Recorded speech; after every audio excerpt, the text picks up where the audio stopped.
3 interesting facts you must know. Fact number 1, दोस्तों क्या आप जानते हैं पूरे दुनिया की सबसे ज्यादा ओल्डेस्ट रनिंग करेंसी कौन सी है? और अगर आप उसे इंडियन करेंसी सोच रहे हैं तो आप बिल्कुल गलत है, दरअसल वो करेंसी है पौंड। फैक्ट नंबर 2, दोस्तों आपने हार्डेस्ट मेटल डायमंड के बारे में तो सुना ही होगा और इसकी डिमांड भी बहुत ज्यादा है, लेकिन दोस्तों क्या आपने कभी इमेजिन किया कि आप किसी ऐसी जगह हो जहाँ पे हीरा हीरा इनफैक्ट हीरे की बारिश हो रही हो? और आप जानकर हैरान हो जाओगे कि ऐसी जगह अपने गैलेक्सी में एग्जिस्ट करती है और वो जगह अपने सोलर सिस्टम के जुपिटर और सैटर्न पे मौजूद है। फैक्ट नंबर 3, दोस्तों आपने भारत में बहुत सारे भूतिया रहस्यों के बारे में तो सुना ही होगा और ऐसी प्लेसेस सिर्फ भारत में नहीं बल्कि यूएसए में भी एग्जिस्ट करती है और पूरे यूएसए में सबसे ज्यादा ओरिगोन सिटी भूतिया शहर में से एक माना जाता है।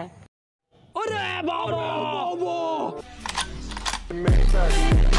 Did anybody out there